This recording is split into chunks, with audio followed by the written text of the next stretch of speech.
Today on the show, Apple's new Vision Pro headset. Is it the future? Is the new Spider-Man movie the best movie ever made? Letterboxed seems to think so. Plus, there's an Australian version of The Office being made, but will it be any good?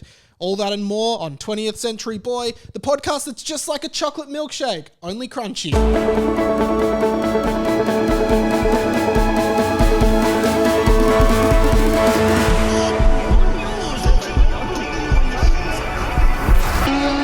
Welcome to 20th Century Boy. My name is Mike Morales.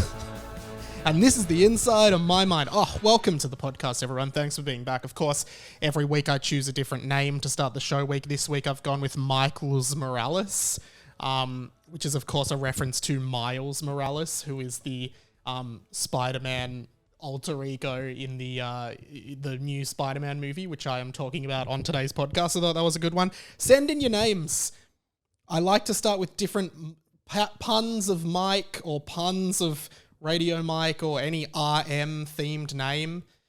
Getting harder each week, so would appreciate if you guys would submit some of your own. Been really busy lately, but things are going to be quieting down now, which is good. And I'm feeling a bit of pressure lifted, which is good. But I got a lot to talk about today. There's a lot of stuff that's been going on, so I kind of want to jump straight into it. I've got a lot of topics, and thank you again to all of our Patreon supporters. We're on 59 Patreon supporters, which is amazing, but we have been on 70 in the past. So if you've left the Patreon or you're keen to jump on, every Friday, of course, you get the Pat and Mike show, which is a bonus podcast between me and producer Pat. So that's great fun. Would love for you to jump on the Patreon at the $4.50 tier. You get access to the Pat and Mike show. Or if you just want to give a little bit, if the show means anything to you each week, $1 a month as well can just help support the show. And again, we're an independent podcast, so all of that really goes a long way.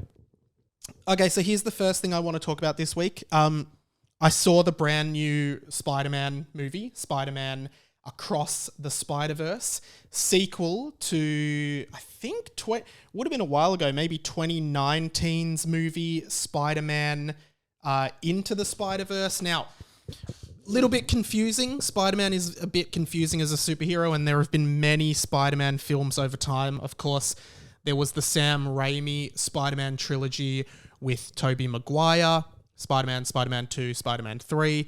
Then there was the Andrew Garfield Spider-Man series, which was The Amazing Spider-Man, and then The Amazing Spider-Man 2.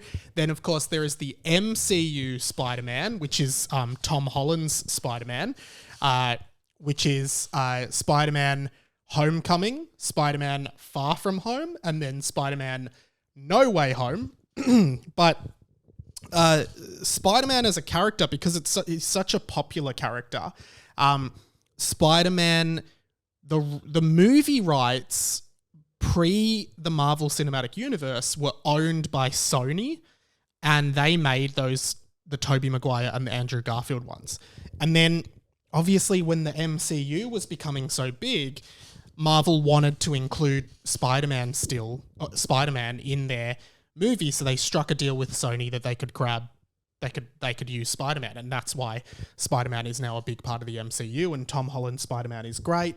But I think Sony must still have some rights to make movies from the character. I don't think they can do live action, but they can do animated movies, and the SpiderVerse movies are animated movies unrelated to the MCU. And they feature Miles Morales, not Peter Parker. All of those live-action Spider-Men, Tobey Maguire, Andrew Garfield, and Tom Holland, they're all playing Peter Parker, who is Spider-Man.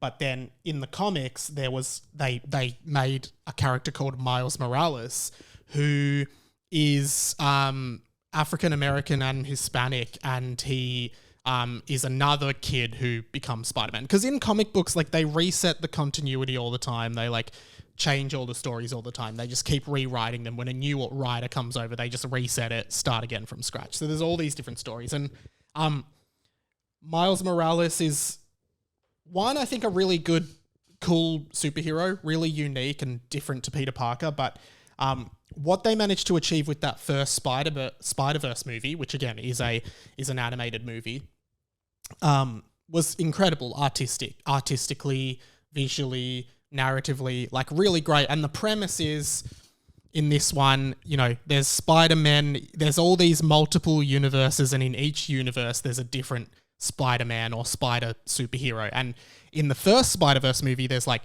Miles Morales and Peter Parker, and then there's Penny Parker, who's like out of a Japanese anime universe. So she actually has a robot spider. That's her thing. Then there's Peter Porker, who is like a Looney Tunes Porky Pig. He's from like a Looney Tunes universe, like a Porky Pig style character who is like really cartoony, cell shaded. So there's all these different art styles. Then there's Spider-Man Noir, who's like a black and white Spider-Man from a film noir universe. And then there's Spider-Gwen or Spider-Woman, who's Gwen Stacy in a different universe where instead of Peter Parker getting bitten by the spider, it was Gwen Stacy, and she becomes Spider-Woman. So there's all these different spider people. And then across the Spider-Verse, the new one, they introduce even more spider people. So there's Spider Guy, who I think it's Spider Guy. He's an Indian Spider-Man who has a yo-yo webs, which is really cool. Then they also have Spider Punk, who's like a British punk Spider-Man who uses a guitar to fight. Who else did they have? They have a few more. There's like another Spider-Woman. There's all these different spider people. There's a Spider Tyrannosaurus Rex. It's awesome. It's a great movie. And the thing that really caught my eye about it, and even if you're not into superhero movies, if you're into like cinema, genuinely think you should watch it, because it is now currently the highest rated film on Letterboxed. Letterboxed, of course, you can follow me on it. A lot of people who listen to this show use it. Letterboxed is a website where you just track your film watching and rate it. And basically on Letterboxd, it's a very like, I just use it to rank films I watch, but like it's very like filmic people, film aficionados, kind of, those snobby film people, which I'm not one of. So anything over 4 on Letterboxd basically means really good. Like not many movies get over 4, and currently Spider-Man Across the Spider-Verse is rated 4.7, and that's the highest score of any film on the site. And of course, it's like standardized. Like if you only have like, I don't know, like if it's a really small movie that like no one's seen, like here it says films should have a minimum of 5,000 ratings to be eligible to enter the list. So it can't be like some random small movie that everyone rates, like 50 people rate 5 stars. So it's all standardized and makes sense. But yeah, it is a phenomenal movie. Like, I loved it. I thought it was so engaging, so interesting. The art style is so, like, you have to see it. It is such an intriguing art style. But like, looking at Letterboxd, like, these are the top movies. I'll read the top 10 movies on Letterboxd, and I've only seen 3 of them. So one is Spider-Man Across the Spider-Verse. 2 is a movie called Come and See, which I believe is a German war film. I've never seen it, ironically, because it's called Come and See. And that's got 4.6. 3 is Parasite, Bong Joon-ho, 2019. Fantastic movie. One of my favorites. Absolutely love that, and you should watch that. But that's 4.6. 4 is a movie called A Dog's Will, which looks like a foreign film, and it's got a 4.6 as well. 5 is Harakiri, a Japanese film from the 60s, which is, commonly regarded as a very good film. Then you've got The Godfather Part 2, 4.5. The Godfather Part 1, 4.5. Then you've got The Human Condition 3, A Soldier's Prayer, directed by Masaki Kobayashi. That's 4.5. And then you've got, at number 9, 12 Angry Men, which I've talked about on this podcast. Amazing movie. That's on 4.5. And then 7 Samurai, which is a 3.5 hour long movie from 1950s, a Kurosawa film. I would really like to watch that one day. Like, it's meant to be incredible, and Japanese filmmakers are always really good. 11 is The Shawshank Redemption, and then 12, funnily enough, another animated movie, which is Spirited Away, which is an amazing movie as well. A Miyazaki Studio Ghibli movie. The next one that I've seen is 16, which is The Dark Knight, Batman The Dark Knight. 17 is Spider-Man Into the Spider-Verse. And then, yeah, it's just pretty fascinating. Well, of the top 40, I've seen Across the Spider-Verse, Parasite, 12 Angry Men, Spirited Away, Dark Knight, Into the Spider-Verse, Ikiru, which is another Kurosawa movie that's quite heartwarming, not as good as I thought it was going to be. Everything Everywhere All at Once is there. Star Wars Empire Strikes Back is number 31. Grave of the Fireflies, another Ghibli movie, which is an amazing movie. And then, yeah, those are the ones I've seen in the top 40. And in the top 50, I've seen Howl's Moving Castle, which I actually don't think is very good. But just fascinating that, I mean, it could be recency effect. Like, this movie just came out, so everyone's really thinking about it and rating it really highly. I'd be interested to see if it stays in that spot, like, over the next few years. But, man, it was a good movie. I absolutely loved it, and I think everyone should watch it. Go and see it. Go and see it this week. And I haven't had time to see many movies, but I made time for this one. I still haven't seen Guardians of the Galaxy 3, which I had to send producer Pat to the premiere of, but yeah. Let's do a quick one of these. All the write-ins that you sent in. One of our Patreon supporters, Patreon Kyle, who is an executive producer of the show at the $20 a month tier. Thank you so much, mate. Hey, mate, hope you're good. Just caught up on the last few podcasts. Wanted to share some thoughts. The new music is awesome. Thank you. Of course, our new theme music. As much as I really like the T-Rex intro, this new one slaps. That alongside the new intro summary you've been doing just hypes people up. Yeah, that was an interesting choice because, like, I when I changed the music, I started doing this thing at the top of the show, which was like, today on the show, talking about this, this, and this, which is kind of the podcast progressing into sort of a more like my thoughts on the week's news or week's topics of news and et cetera. And I just wanted to do some, forward hooking on the show, just so people can hear the main topics we're going to talk about on the show, keep retention going, just to keep growing the audience and sound a bit more professional, even though the idea of this pod isn't to be professional. But I just thought that would be a cool thing to do. Re the app on Mikey. Thought I'd share my thoughts as a traveller in Melbourne. Yeah, because Patreon Kyle was from Ireland, but he moved to Melbourne at the start of the year. I met him at the Weird Al Yankovic concert, actually. Completely agree that it's completely missing a trick and the lack of contactless card payment and the need for a physical card, especially for tourists who might not necessarily be aware that you need a Mikey card and are perhaps more likely to get caught by public transport staff. However, and another reason why Android phones are the superior phones, you can add your Mikey card to your Google Wallet, meaning Android users can just tap on with their phones, making it so much easier.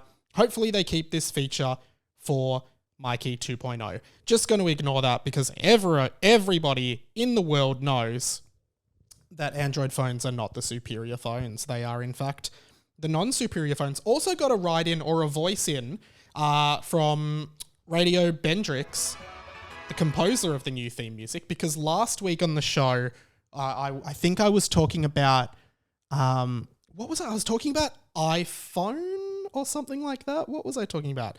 When iPhones first came out and when I first got an iPhone, and Ben actually sent in a voicemail about an experience at school, because, you know, that's the thing about my generation, to all the Gen Zers listening, like millennials, like, we didn't grow up with iPhones. Like, iPhone was a new thing and it was so incredible at the time. Here's Ben's memories of having an iPhone, and send in a voicemail anytime, of course.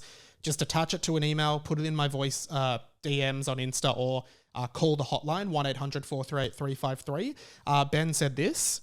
Mate, the story about Jake Clemens he was talking about with the first iPhone, very similar story, that Damo Griffiths had one of the first ones, and Indica Pereira had never seen one, had never touched one, like had never held an iPhone in his life, and asked on the train home if he could touch it. Like, not use it. not look at it or anything. He just wanted to touch it. Like he wanted to legit stroke it.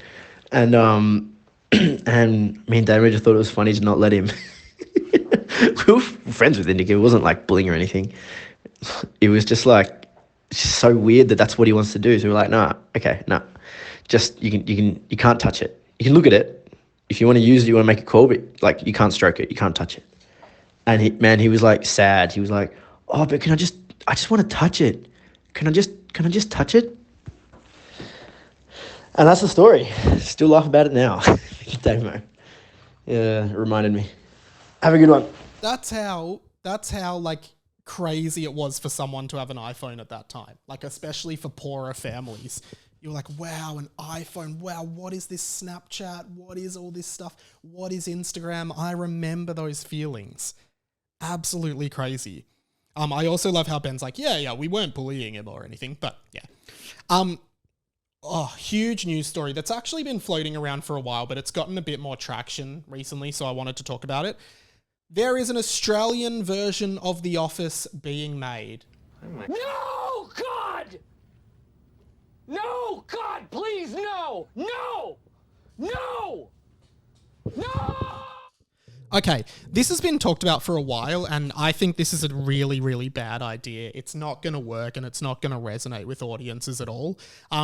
I guess looking at it from the perspective of like what it is, who's in it, etc. It's been floated for a while, and from what I can gather from various sort of industry insiders that I know who I would trust, is like, of course, when The Office was getting big in the USA with the USA Michael Scott, Steve Carell version, which Australians loved, by the way, and I only first watched The Office last year. If you've listened to the podcast for a while, you would know that, and I loved it. I thought it was amazing. But when that was big, there was discussion like 15 years ago or so in Australia of making an Office Australia, because it's been localized in so many different markets. Of course, it started in the UK with Ricky Gervais, and we know the US version the most, but there are so many versions, all of which follow sort of the same character structure, but they're just very localized. You know, there's an Office India, there's an Office France. They've done it in all these different countries. And from what I understand, 15, 16 years ago, it was being discussed, and the front runner to play the lead character, which I guess is the David Brent or Michael Scott, was going to be Glenn Robbins. Now, if you're not from Australia, you might not know Glenn Robbins, but Australians probably do. Very popular comedic actor, has played Russell Coight, was in Kath and Kim, one of our biggest sort of exports, and just a really well-regarded actor, comedian. And honestly, when I heard that from some of the insiders who told me, I actually was like, wow, that would have been good. I feel like Glenn Robbins could be great at giving that kind of Australian spin on that character.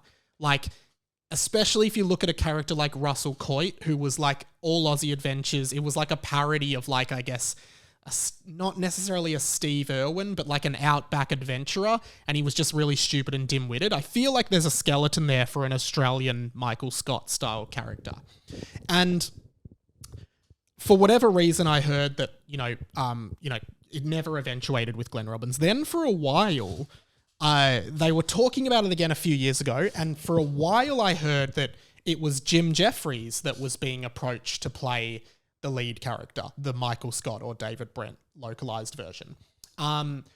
Jim Jefferies, of course, a pretty big Australian export, not very well known in Australia, but just really big in American comedy, like really well known in American comedy. And Jim Jefferies might have been okay, but again, didn't eventuate. They then started talking about it again, and it went to Magda Szubanski, which would have been interesting because it would have been a female lead for the first time. And Magda, of course, very well regarded as well, played Sharon Strzelecki on Kath and Kim, another sort of bumbling character, and just a really well regarded comedic actor in Australia. But then from what I heard, just didn't resonate with the script and didn't want to do it, so was off the project. from what I understand now, it's going to be led by Felicity Ward. Again, very successful Australian comedian. Don't think she has the name power of Glenn Robbins, Jim Jeffrey, or Magda, but don't think she's definitely capable of creating that character and bringing it to life. Very interesting that they're going with a female lead. I'm not sure why they've decided to go with that. And the only other person I know that is involved is Steen Raskopoulos, who I think is playing the Jim character. So there's a bit of insight for you. But why don't I think it's going to work? Here's a few reasons. Oh, and before I get into that though, let's be real. If it was 10 years ago, I do think Hamish Blake would have been a really good pick for the lead. I don't think he would ever do it now. I mean, he won't. Why would he, is my thinking. But I think he could have been a great lead for that show. He's just got the exact kind of mannerisms and style that would lean into an Australian version of that lead character. Why won't it work? I think it's too late. I genuinely just think it's too late to do this show. Why now? Why are we doing an Australian version of The Office in 2023 when it finished 15 years ago? All the other localizations did it when The Office was really hot and talked about. That's the first thing. Feels like too late, too little too late. The other thing is The Office exists. I get why an Indian office would be made. I get why a French office would be made. I get why, any country that doesn't speak English would make an office. But I just feel I know, we are so used to in Australia seeing American sitcoms and we do relate to them a lot, right? And so I don't think we need our own version of The Office when Australians love the US Office so much. We love Steve Carell's Michael Scott. And there's already that love there that, I guess in France, making The Office France, it's people in France who speak French, just French, probably wouldn't, not all of them, or not many of them would have seen The Office. So they localize that idea and make it as best as they can in France. But in Australia, it just doesn't feel like it's going to convert in the way that they want it to. That coupled with the timing, plus just the fact that it's been done. We also in Australia have a show called Utopia, which for a long time has been considered the Australian Office, I guess. It's set in an office. It's a bit more about bureaucracy and stuff like that. But, looking at something like The Office or Parks and Recreation, Utopia really feels like it fills that gap, and it has Aussie actors. It's by Working Dog. It's got Rob Sitch. It's got Limo. It's got Dil Rook. It's got lots of Australian people, and I just don't know why The Office would work. We've also had a show called Fisk with Kitty Flanagan and Marty Sheargold, which was another really good office-based comedy. I think I think people will watch it, but I think the only reason people will watch it is to see what it's like, and then instantly the feedback is going to be, it's nowhere near as good as the original Office. Really surprised they're doing it. Don't know who thinks it's a good idea. I think it's going to Amazon, but keen to see how it develops. Before we get into talking about the new Apple product, I just wanted to talk one thing that I saw on Twitter that made me laugh a fair bit, which was an interview with Noel Gallagher. If you're not familiar, Noel Gallagher was a member of Oasis, one of the main members of Oasis. The other main member of Oasis was Noel Gallagher's brother, Liam Gallagher. And of course, Oasis broke up in 2008 after a brief stint being one of the biggest rock bands in the world. Of course, you would know this.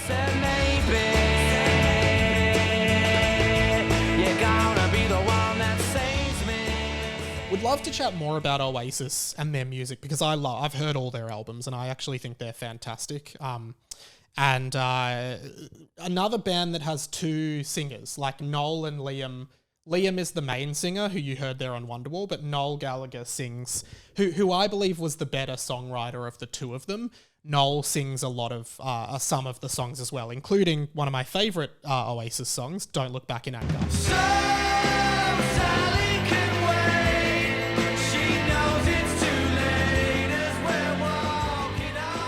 Of course, I think Noel has a new album out, which is why he's currently doing some, interviews across a bunch of music outlets and stuff. And, every single time, either Noel or Liam Gallagher, because basically the story goes, as brothers, they're both very, sort of chavvy British guys, very arrogant, very, turn your nose up at everything. And I found over time Noel seems to have become a bit more modest than Liam, but basically they would clash a lot on stage, publicly, as brothers, had very public feuds and beat ups and fights between them, which got to the point where I think during a concert in 2008, 2009, they just broke up on stage, and that was the end of Oasis. Liam then went to start a band called Beady Eye, which did 2 albums, and now he has a solo career. Noel started his own solo band called Noel Gallagher's High Flying Birds. Some really good albums there that I've really enjoyed.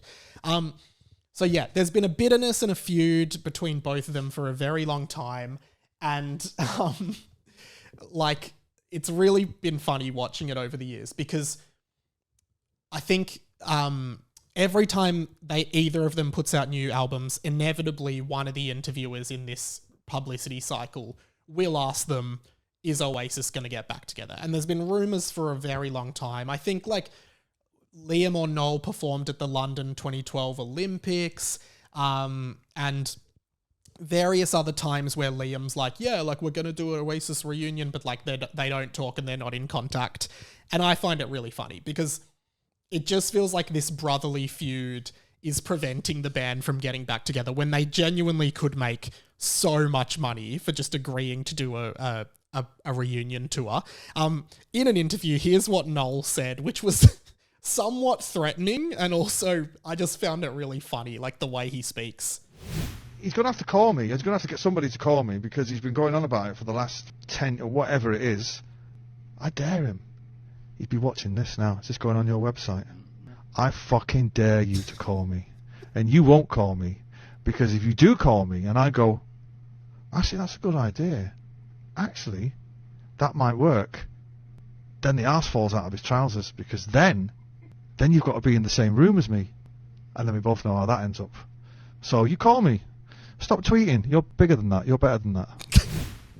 I just love, what I find funny about it is basically Noel Gallagher is confirming that Oasis won't do a reunion because Liam Gallagher, his brother, because his brother won't call him. And essentially he's accusing his brother of saying oh yeah, we're doing it. But then knowing that if Noel's okay, I'll do it, Liam won't want to do it. It's just such a pinnacle of immaturity and just childish nonsense that you can only get away with your brother. I feel as someone who has a brother, there is a marked difference, and anyone with a brother of a similar age, let me know if you agree. There's just a bit of a difference fighting with your brother than there is with anyone else. It's like when the Prince Harry and William stuff came out, where Prince Harry said that Prince William pushed him. And it's yeah, but brother, that's your brother. He's your big brother. Similar age siblings always do shit like that. And it's just different to if it was 2 unrelated people, I think.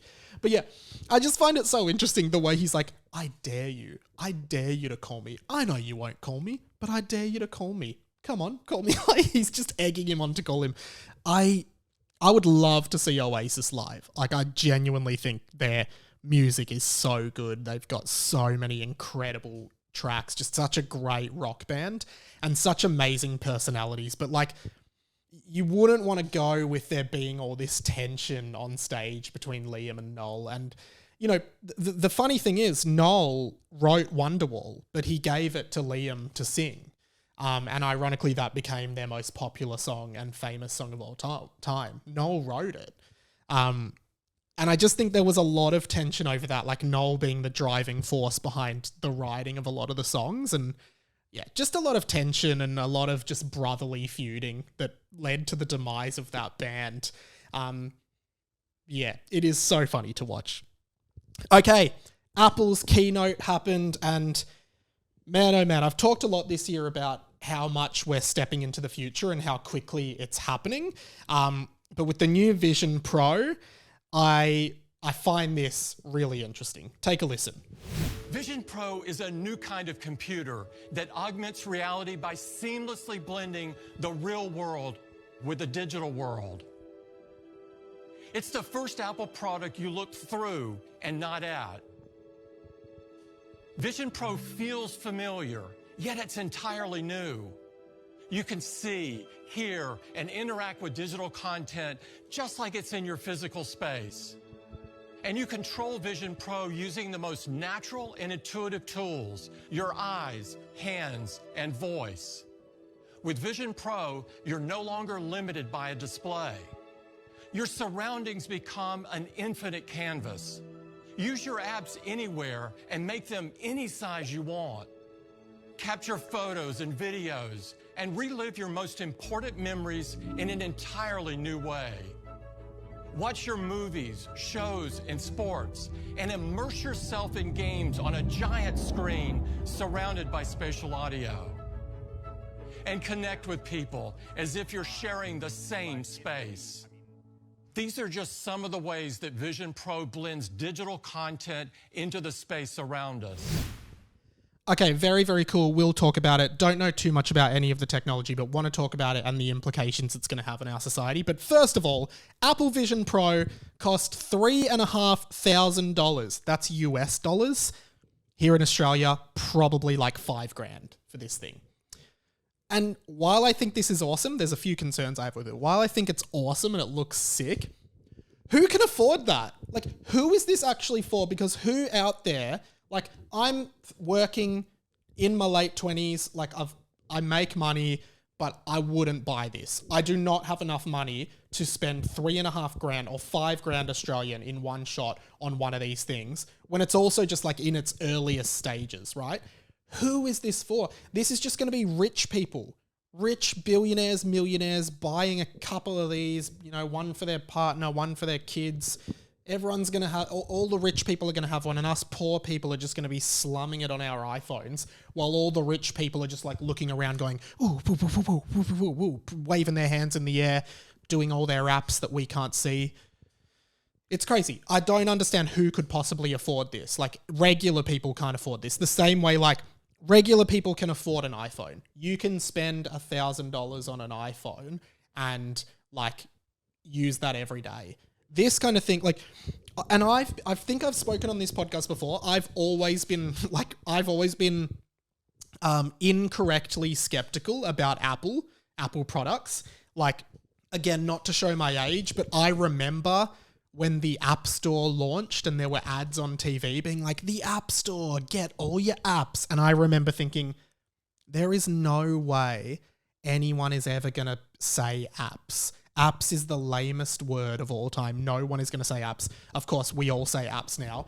I remember when AirPods came out and I was like, these look so stupid. No one is ever going to wear them. Of course, I love my AirPods. I remember when they got rid of headphone jacks on phone. I was like, who is going to buy an iPhone?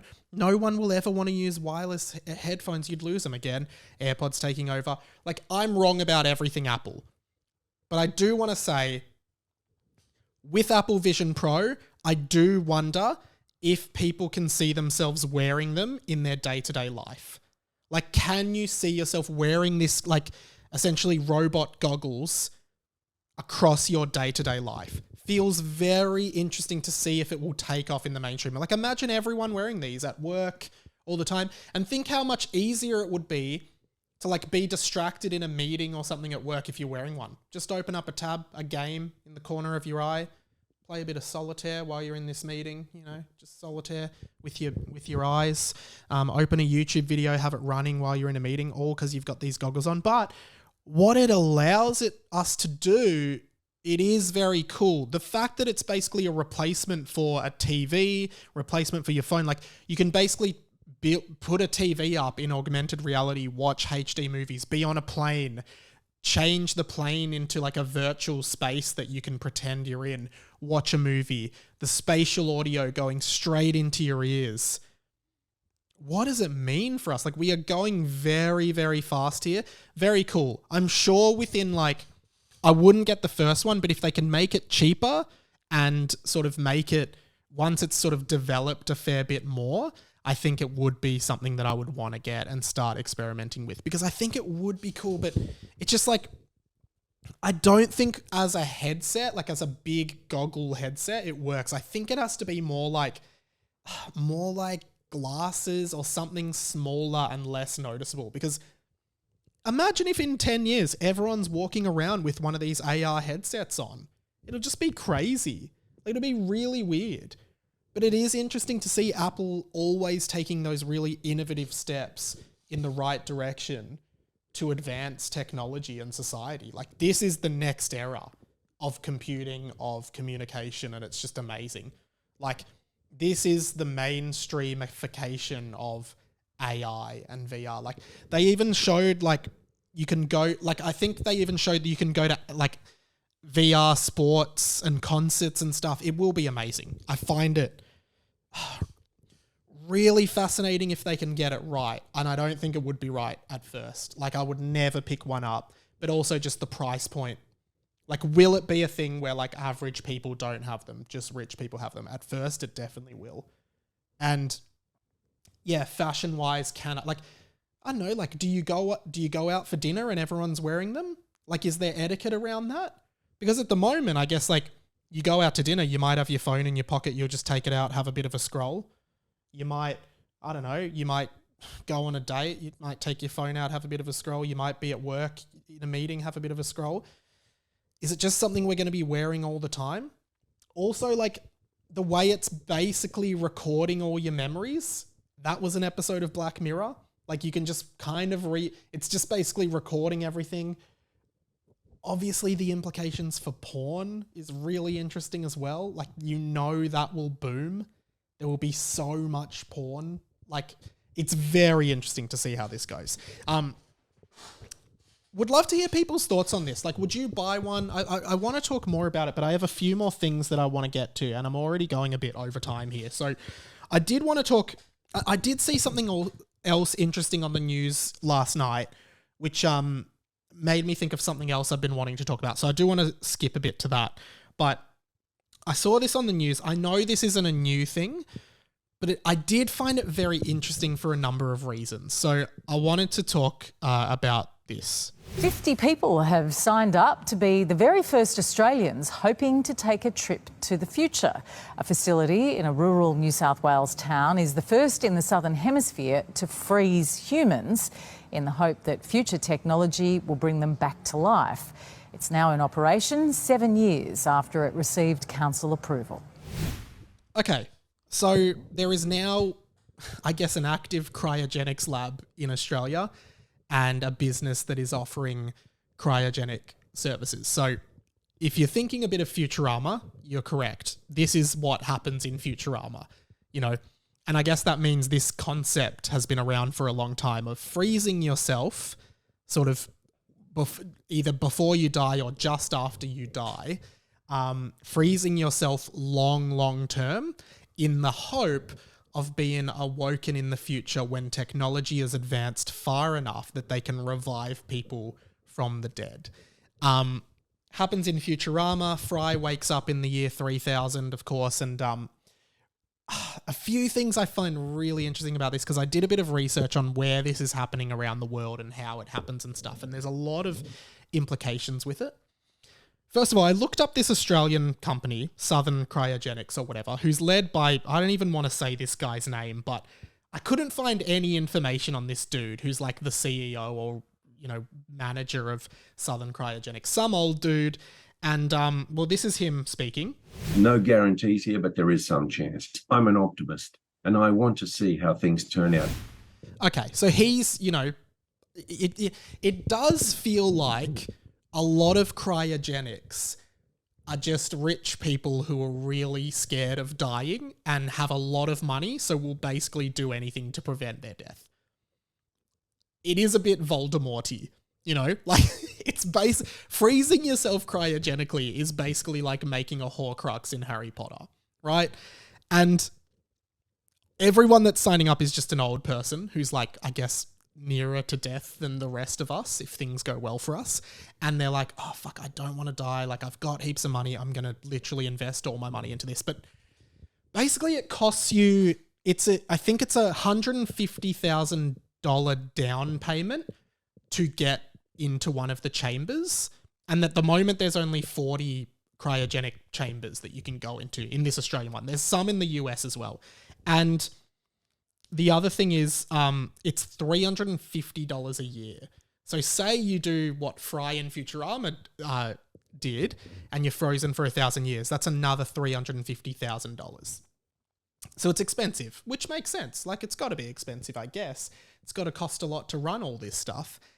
And the weird part about it is, like, they outline everything. They're like, the best case scenario is that they have like an emergency line. So basically, if you die, they send people out to come and get your body and freeze you as soon as possible. Because the idea is the sooner you're frozen post-death, the more chance there is of revival. And then they basically say, if you die in an accident, say a car crash or something in which your body and brain are damaged, you basically have no chance, right? Like an impact death ruins your chance really of being recovered, but like a natural, death on your deathbed kind of death is the best case scenario. But if you die unexpectedly of like a heart attack or something, they have an emergency line that you call, and they try as quickly as possible to come and get your body. And that's what you're paying for in like your yearly fees.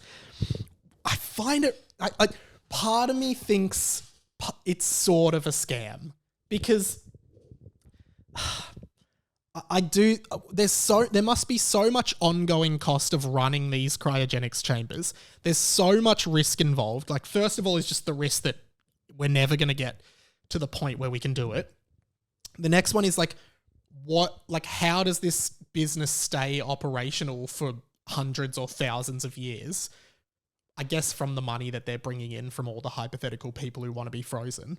And of course, there's the rumors that Walt Disney was frozen at one point as well. But what if the facility just gets damaged? I don't know. What if there's like a natural disaster? There's a tornado, there's an earthquake, the facility gets damaged, all the chambers just break and everyone's bodies get crushed or something like that. What if the power goes out? Like, all these variables, and you just who is this random guy who's running it, who's some old dude. Again, I could not find any information of him having like a scientific background or being a doctor or anything like that. And I think they're just playing on people's fear of death and being like, it just doesn't, it just feels like rich people having lots of money and not knowing how to spend it. And it freaks me out a bit that people are doing it instead of just accepting the inevitability of our death. But yeah, it's really, really fascinating. And of course, again, there's no guarantee. So you sink all your money into it. You might and people are just doing it. I just find it crazy. Would you do it? Would you cryogenically freeze yourself if it was affordable? Because apparently lots of people are doing it through life insurance and stuff, but find it so fascinating. And it got me thinking of I realized recently, just through a lot of stuff that's happening, Futurama, which is one of my favorite shows, which is a comedy kind of satire of science fiction and the future. But what I've realized recently is genuinely how on point a lot of their sort of visions of the future were. Things that we're really grappling with now, Futurama was predicting kind of in the late 90s, early 2000s. There's a lot of things of course, cryogenics is one of them. The ethics of it all, but also it just happens. And then a few other things I kind of noted down. In episode 1 of Futurama, they have suicide booths, which is interesting because one of the biggest sort of hot topic kind of social issues of our time is euthanasia. Should people be able to take their own life if they don't want to live? Futurama was always kind of talking about that. There is transgender people competing in elite sports. In one of the episodes, Bender, the robot, can't win in the male category. So he transforms into a fembot, a female robot, and competes there and wins. And again, that's something that is really hot topic today. Like, should trans women be able to compete in elite sports with other biological women, I suppose? That's a big hot button issue at the moment. Futurama was already calling that in like the early 2000s, 20 years earlier. Of course, robots taking over our jobs. One of the other things I saw on the cryogenics website, the American one, was that you can do a full body preservation or just a head preservation. So you can just freeze your head, right? I guess because, you know, just keep your brain alive. That's all you really need. But of course, in Futurama, there are lots of heads in jars. That's how they got a lot of celebrity cameos on the show, because they were just preserved heads. Crazy. Interactive movies they had in Futurama. And of course, in recent years, we've seen a lot of interactive, like choose your own adventure stuff, like Bandersnatch, the Black Mirror one, and like various other things in which you can choose what happens in a story. And of course, cinematic style video games. And the other one, which I've talked about before, is Fry dates a celebrity, Lucy Liu, as a robot. He downloads Lucy Liu's consciousness illegally into a robot and dates her. We're already in this era of like AI porn, AI kind of generated celebrity porn, which is very unethical, and all the stuff around that. And even what I just said with the Apple Vision Pro, what that ignites. And another one that I thought was really funny, which is when Fry has a dream, and in his dream, he gets an ad. So in the future, companies advertise in people's dreams. And this is a great quote from the show. And I think the idea was to show the pervasiveness of advertising and how advertising is just everywhere, which is, again, such a reality of our current time. Didn't you have ads in the 20th century? Well, sure, but not in our dreams. Only on TV and radio, and in magazines, and movies, and at ball games, and on buses, and milk cartons, and T-shirts, and bananas, and written on the sky. But not in dreams. No siree. It is really fascinating to hear, like, yeah, just hear it said like that, how pervasive advertising is. Every inch of everything is trying to be sold for advertising these days. And like, yeah, I just think Futurama as a series, if you've got any other examples, if you've watched the show, send them in. But I think as a series, it's just so good at, you know, it was so good and so ahead of its time at satirizing what is currently going on in culture. Lots of topics today. Let's finish up with this. The plug. As always, Harry Potter and the Boys is back. Me and Sammy recording every week, having a lot of fun. The Pat and Mike show over on Patreon, patreon.com/Radio Mike, $4.50 or above. Bonus podcast every week. It's about 40 minutes long and it's a lot of fun. Pat's doing great on that. From there, we Two Guys, One Cup every week. You can hear me doing a segment called Mic Check, where I talk about my bigger year of footy. And Hamish and Andy I'll pop up on in the next few weeks, I'm sure. Look, that's pretty much it for now. Of course, I would love you to subscribe to the YouTube channel where I put clips up from the podcast, and the TikTok radio.mike, Instagram radio.mike, or at TCBpod. And my Twitter at It's Radio Mike, would love you to follow. That's pretty much it. Send an email anytime. Would love to hear from you. RadioMikePod@gmail.com. Let me know what you're thinking and what's on your mind. But from there, I gotta go. I'll see you next week. My name's been Radio Mike. This has been The Inside of My Mind. Catch you later.